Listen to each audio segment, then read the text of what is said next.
Well, ladies and gentlemen, good morning. I'm Jonathan Isle from the Institute. It's a great pleasure to welcome you all here. And it's a great pleasure for the Institute to continue with a very old tradition of actually hosting all the Conservative Party leaders since the Second World War. Incidentally, Winston Churchill came in 1946, which was just after a heavy electoral defeat. So there is a promise for all of us. And it's a distinct pleasure to welcome Mrs. Badenoch here to the Institute. Without further ado, the Right Honourable Mrs. Badenoch MP.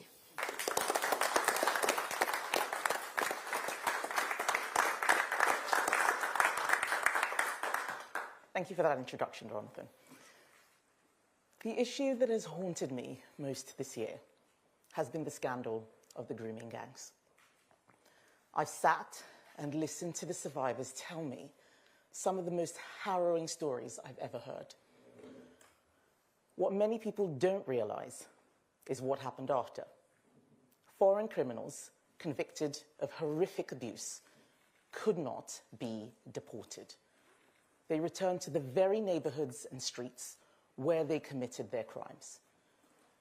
Two of the Rochdale grooming gang ringleaders, Adil Khan and Kari Abdul Rauf, fought deportation by claiming their right to a family life under Article 8 of the European Convention on Human Rights.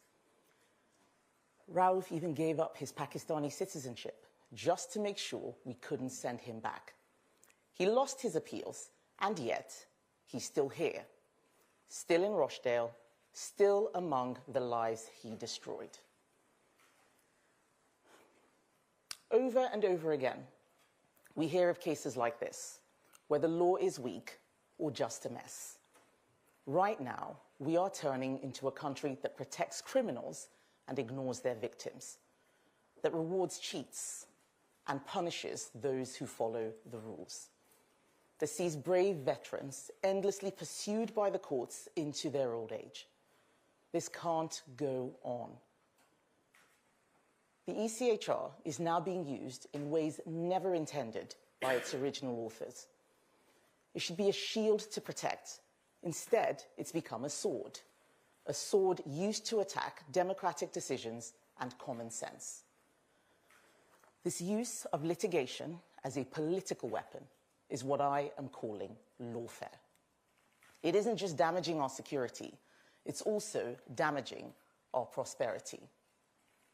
Today, I'm not talking just about the ECHR. I'm asking and answering a question.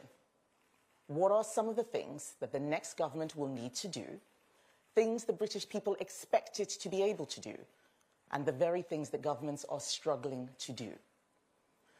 But time and time again, when we try and find solutions, we come up with the same obstacles, like the ECHR. And I know many people believe that we should keep pursuing reform. I used to think so too. I fear this is now a lost cause. Reform is not going to work, and I mean this on many levels.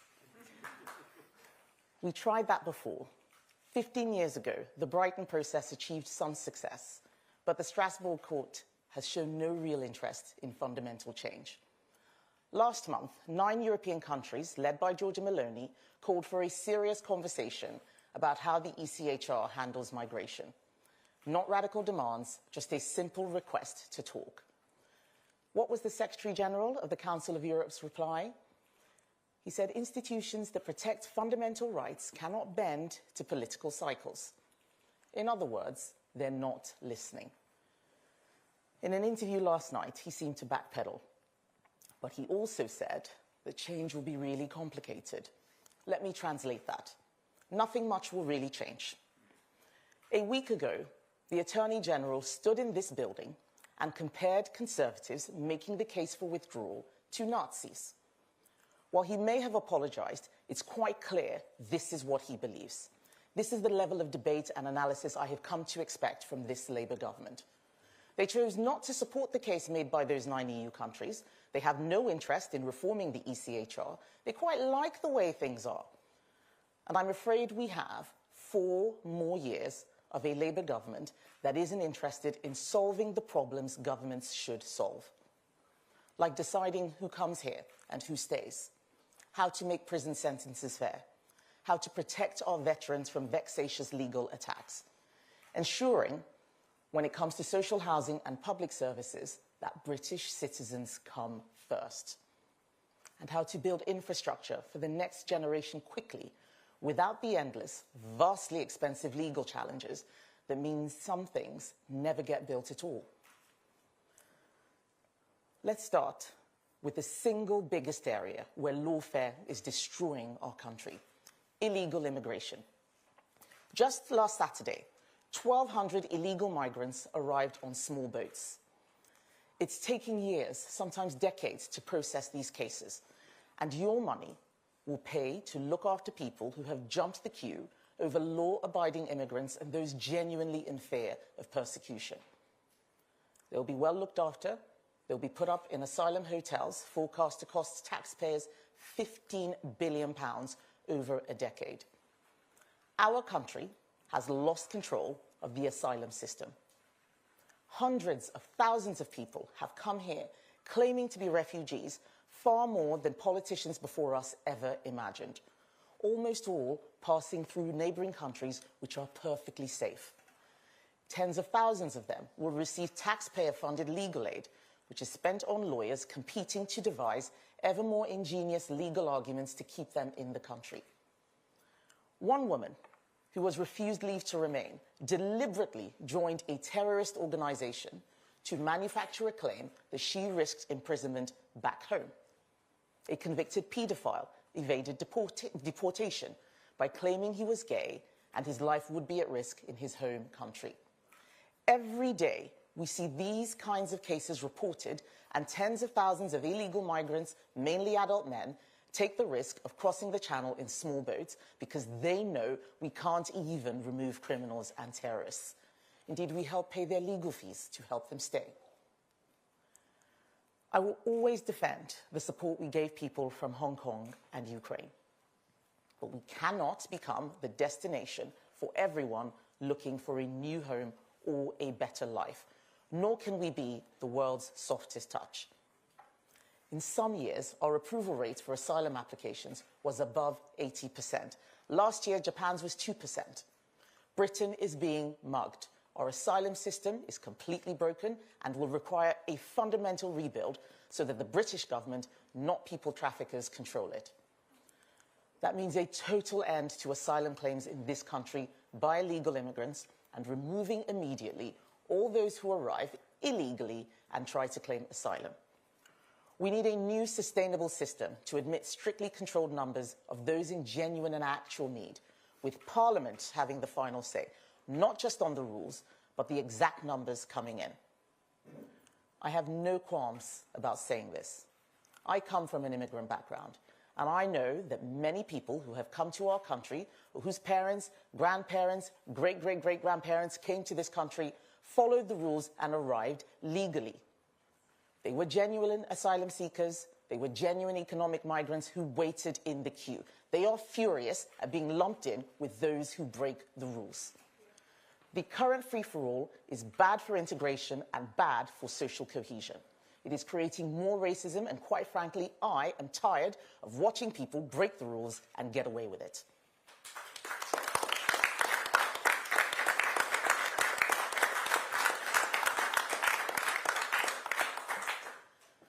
The reasons why governments across Europe have struggled with stopping the boats are very complex. They are not because of any one particular set of laws or arrangements.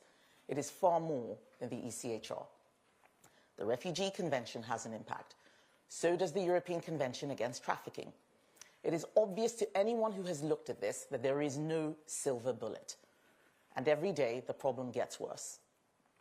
As the opposition, we have put forward tougher policies on illegal migration. A strict numerical cap on legal migration, zero tolerance for foreign offenders, a deportation bill to remove those who should not be here. And the more we build our policy programme, the clearer it seems that achieving our objectives means something needs to change. I have always said that if we need to leave the convention, we should. and having now considered the question closely, I do believe that we will likely need to leave, because I am yet to see a clear and coherent way to fix this within our current legal structures. But I won't commit my party to leaving the ECHR or other treaties without a clear plan to do so and without a full understanding of all the consequences. We saw that holding a referendum without a plan to get Brexit done led to years of wrangling and endless arguments until we got it sorted in 2019. We cannot go through that again. I want us to fully understand and debate what the unintended consequences of that decision might be and understand what issues will still remain unresolved even if we leave. It is very important for our country that we get this right. We must look before we leap. We must be sure of our footing and sure of where we will land.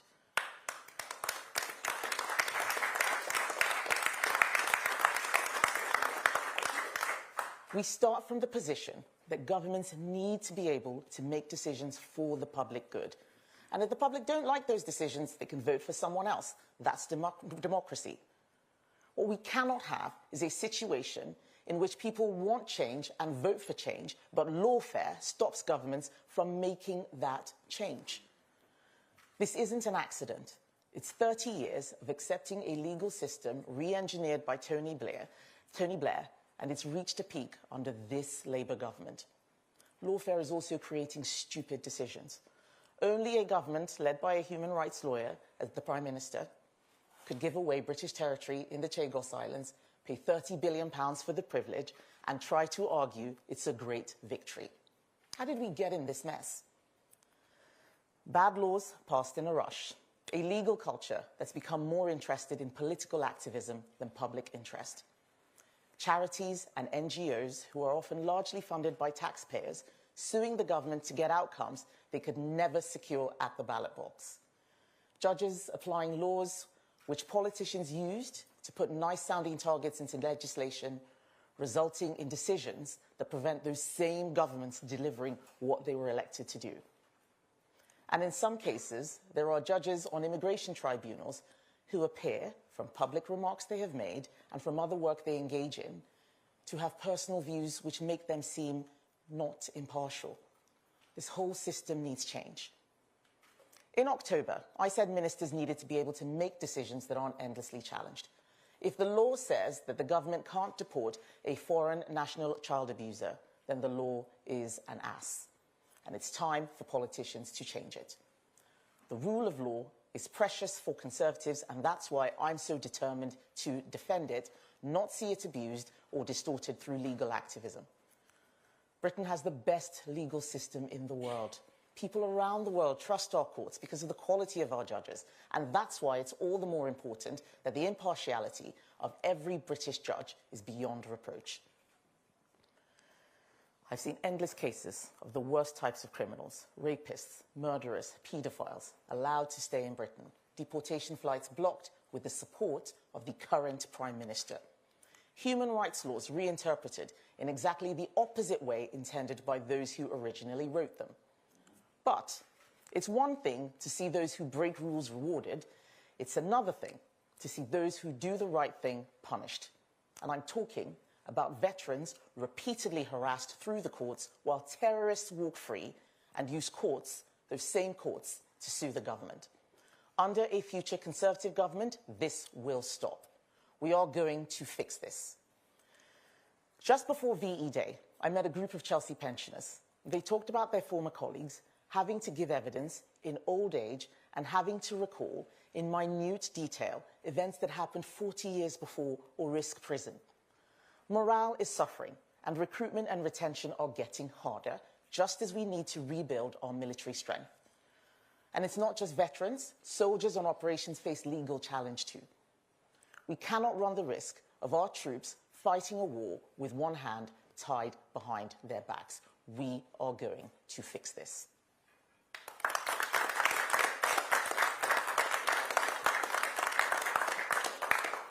This is not what the architects of human rights law intended. They did not foresee mass migration, instant communication, or international criminal gangs exploiting these rights. And over time, simple rights have been stretched and distorted. and it's been turbocharged by the Blairite legal settlement, by Labour's Human Rights Act, which forces our courts not just to interpret UK law through the changing lens of Strasbourg's living instrument, but actually to change the meaning of some laws entirely.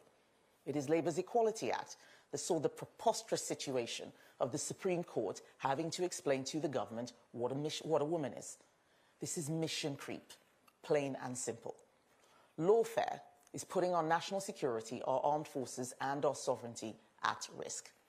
And that's why I'm launching the Lawfare Commission today. Its job is simple: to get to the bottom of what's going on and how we fix them with credible replacements. We are going to have a plan for all the lawfare we believe is holding our country back, whether it's the Aarhus Convention or judicial review. But the first question has to be on the ECHR and setting out a path to get us out if that's what we decide to do. We are asking the hard questions that others won't.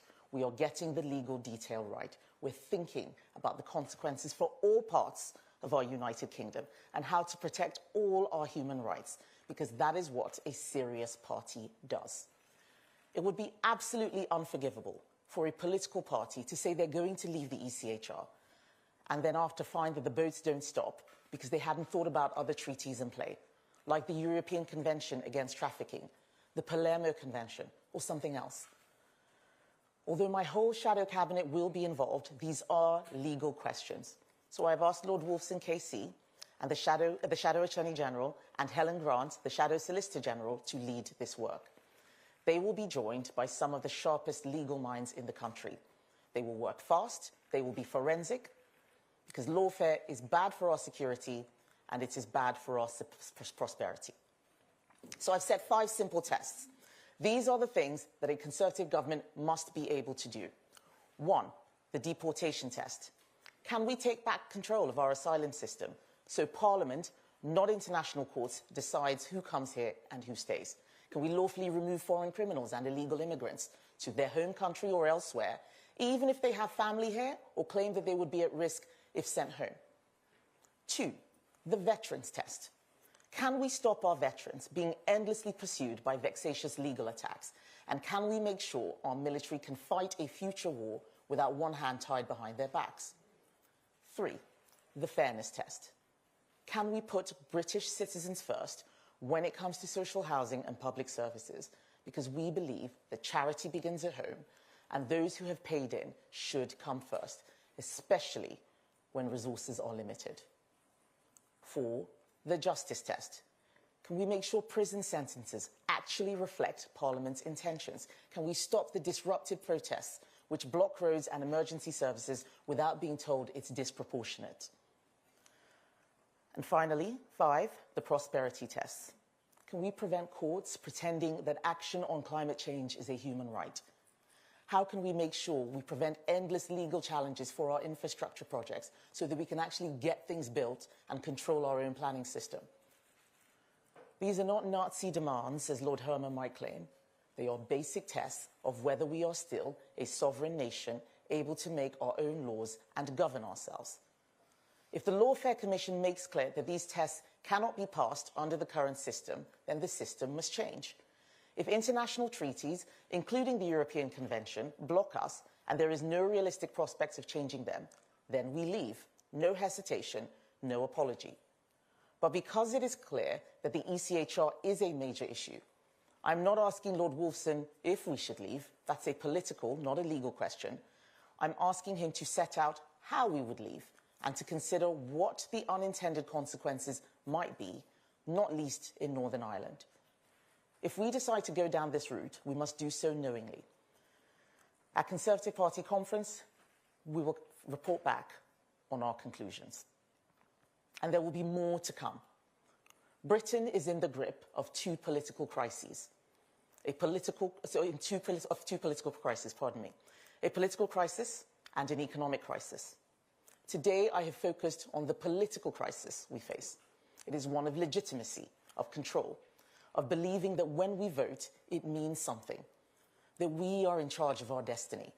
And even if things feel fine for some of us, we cannot ignore those who've been completely failed by the system, like the survivors of the grooming gang scandal, whose lives couldn't feel further from our country's elites. So in the coming weeks, I'm going to set out my views on both of these crises, the two biggest questions which any future government has to answer. I'm going to show you why stale answers from Labour and nonsense answers from Reform, who do not do the homework, will fail. I'll also explain why much of what previous Conservative governments did not work either. We got things wrong too. So much needs to change. So I am changing the Conservative Party. The only way to a brighter future is to fix these crises. If we are to have a country that's more united, more stable, more at ease with itself, then we need to restore real opportunity. The ability of people to make something of their lives. That is not true for many in the UK today, and I'm afraid handing out more benefits to ourselves or to foreign criminals is not the answer to the problem. Our country is not alone in facing these issues. Italy is on the front line of mass migration across the Mediterranean. They're grappling with very much the same concerns. Poland and the Baltic states are reappraising their treaty obligations in light of the threat from Russia. Austria, Belgium, the Czech Republic, Estonia, Latvia, Lithuania, they've all raised concerns about the restraints placed on deportations. It is clear that the time for major change is coming. We need to be ready. The greatest danger is allowing lawfare to make this country, the mother of parliaments, less fair, less safe, and less democratic. We can do better than this. Britain needs change. Real change. Not just words. Change. We will protect our values, our democracy, our country, and our people. No more excuses. No more delay. It is time to take back control for real. Thank you.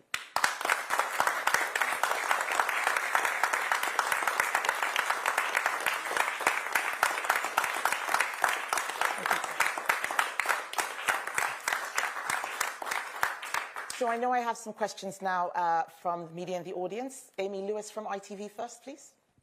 Thank you. Yes, looking at the by-election result from last night and Reform once again beating you, how embarrassing is that for you personally, and where does your party take this from here?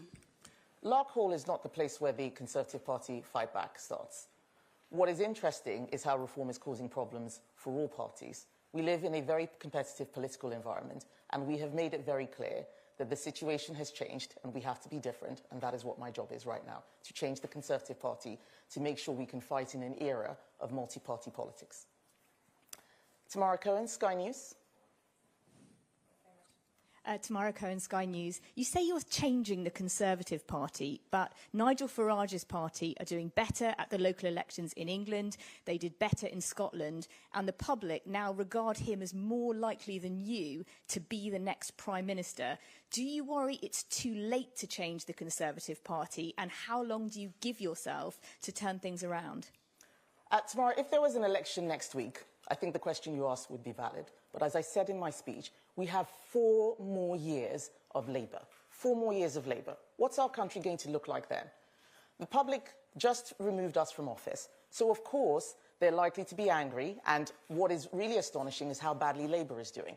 That is why they're going to protest parties like Reform. But as we saw yesterday, Reform is not a serious political party. They have made this announcement without doing any work whatsoever on leaving the ECHR. We are a serious party. We're going to do the work. Because when the time comes for an election, the public are going to want credibility, not just slogans. Thank you. Chris Mason, BBC. Thank you. Chris Mason, BBC News. Kemi Badenoch, I'm trying to unpick precisely what you mean by what you're saying this morning.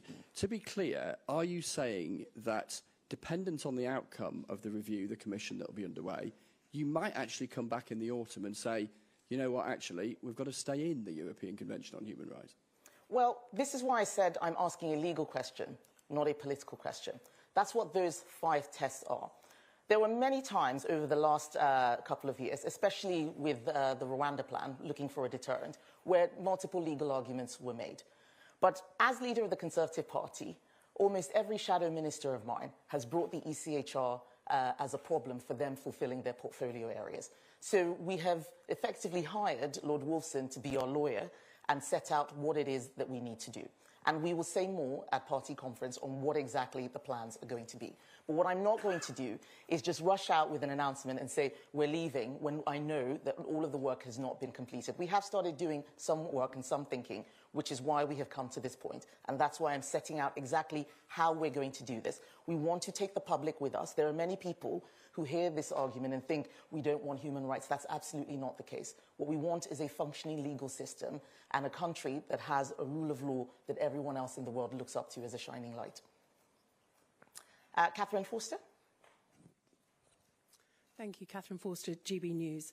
Isn't this all much too little, much too late? The public seem to be listening to Nigel Farage. They seem also to be listening to Robert Jenrick. They don't really seem to be listening to you, though, do they? I disagree, Catherine. How can it be too little, too late? We are not in government. The Labour Party is in government. They're not doing this. Just last week, you heard what Lord Hermer was saying. We're going to have 4 more years of that. Simply shouting out announcements like Nigel Farage is doing is not serious. That's not a plan. Has he looked at all of these conventions? Do they have the competence, the experience, the expertise?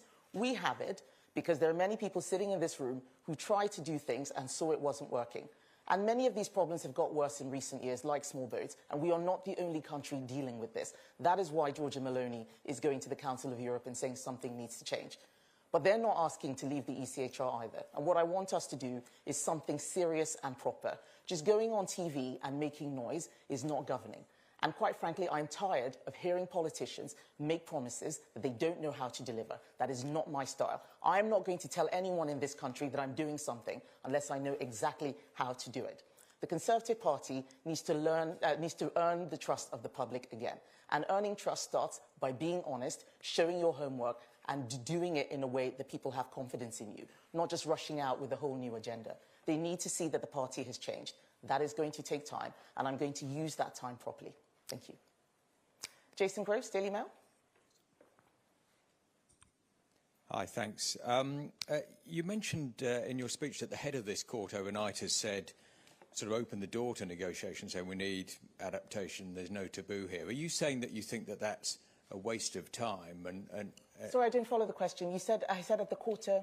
The head of the court overnight has said, oh, yes, we need adaptation, there's no taboo here. Are you saying that you think that sort of negotiation is just a waste of time? And can I ask you separately, it's been reported this morning that a deal's been done to send the Elgin marbles back to Greece on a permanent basis. Would you support that? Right, so on the Secretary-General's interview last night, which is what you're talking about, I looked at his comments, and it sounds like someone's twisted his arm, and he's gone as far as he can go. He still said it's going to be very difficult. That is what someone says when they are telling you, well, you can try your luck, but nothing's going to change. And remember, we have tried this before. That was what the Brighton process was. We won a concession, but the court has gone again and again in the opposite direction to what was settled in that moment about not overriding original intentions. So I'm not convinced. And in any way, if the court starts to reform in 4 years' time and changes things, then fine. But right now, I need to make sure that if nothing has changed in 4 years' time, we are ready. What I'm not going to do is put my feet up and say we'll figure it out in 2029 or whenever the election is. That's not the responsible way of doing things. And on the Elgin marbles, I hadn't heard that. I'd want to see more details, but I've never been someone who thought we should send the Elgin marbles back. Charles Hymas from Daily Telegraph. Hi. One of the logical consequences of your proposal that there should be a ban on asylum is that you would have a third country to send them to. Are you going to revive a third country deportation scheme, and if so, would it be Rwanda? I never thought that the Rwanda scheme should have been scrapped. I think everything should have been done to make it work. And I think it is completely crazy that after all the money we had spent to get it up and running, Keir Starmer just scrapped it without having an alternative in place. Third country deterrent is absolutely important. It's what I meant in my speech when I said people need to be sent either to their home or elsewhere. And this is one of the things that we're going to continue working on, yes. Martina Bett from The Sun. Thank you. Do you see any merit in Donald Trump's travel ban for citizens from 12 countries? Would you ever consider doing something like that if you become Prime Minister? And just quickly, yesterday one of your shadow ministers said voters should give you time because you will get better. Do you feel like you do need to get better? Okay. So on the travel ban, that's one of the points that I made in the speech, that Parliament needs to be able to decide who comes into the country for how long and who needs to leave. And that does include travel bans. On a country-specific basis, it's much tougher. It's often more vague, but I think there are scenarios where that is viable. That doesn't mean that I agree with what Donald Trump has done. I haven't actually seen the list of countries that he's banned people from. I'm much more focused on what's happening here.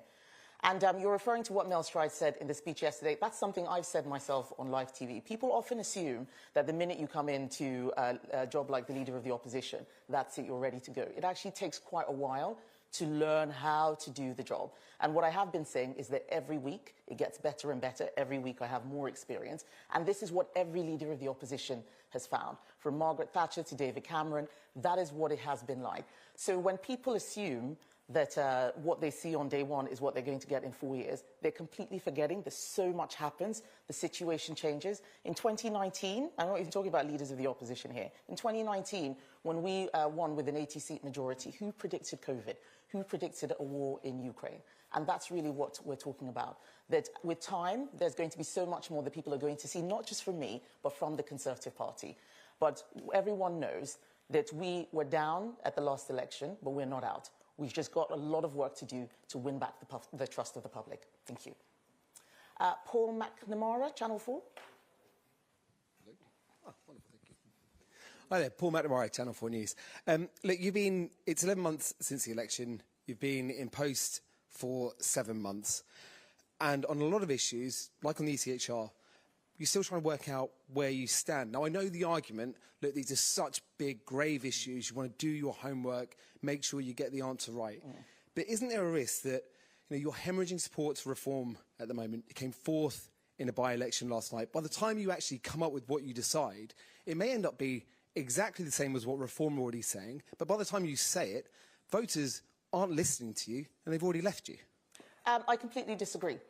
I remember when the SDP Liberal Alliance was polling at 50%, and everybody in that party was being told to, to return to their constituencies and prepare for government. Opinion polls are snapshots of how people are feeling, and I have always said that things would be tough. In fact, in some cases, would likely get worse before they get better. There is a lot that needs doing, but I am of very, very strong confidence that the public will see that the party has changed and that we are the only credible alternative to Labour.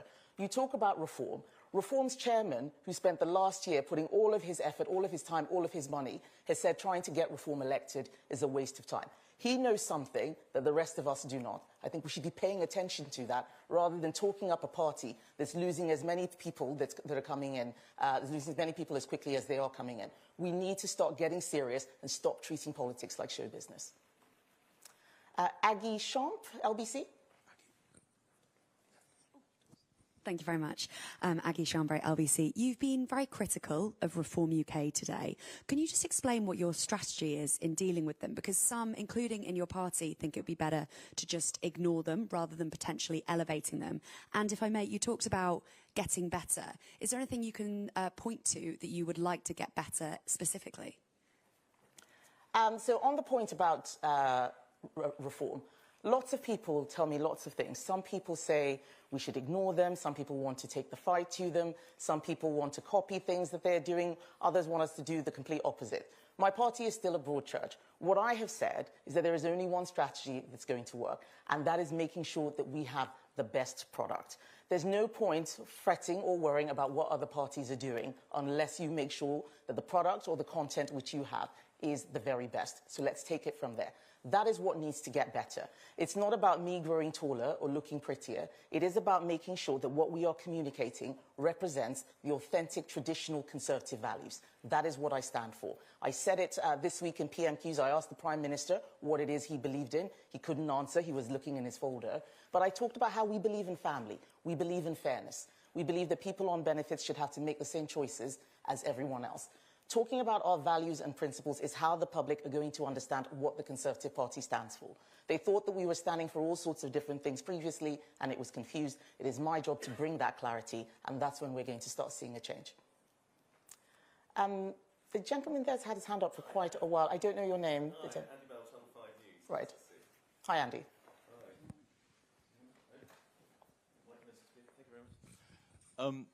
Thanks. Andy Bell, 5 News. Talk to anyone in the Labour Party, publicly and privately, the people running the government, and they will say they're not so bothered about you and the Conservatives. They regard Reform UK and Nigel Farage as the real opposition, the real danger.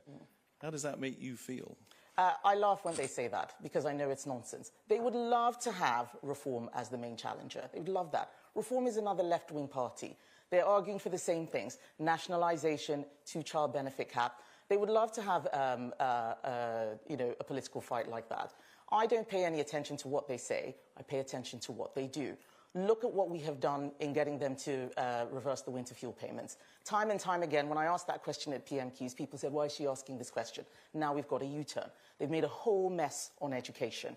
They're losing teachers. Their jobs tax has increased costs for so many businesses. They are closing down. They are ruining our economy. We are the economically credible party. Of course they don't want to face us. So I laugh, because what they're trying to do is talk this situation into existence. Labour is going to be facing the Conservative Party at the next election, and we're going to get them out. And there's a final question from Matthew Saville from RUSI, Director of Military Sciences. Yes, yes indeed. So the Conservative Party position seems to be that the Strategic Defence Review doesn't go far enough, fast enough. Yeah. What is it that you think should be prioritised, and what would you cut elsewhere in defence or sacrifice in terms of wider government spending in order to afford it? Right.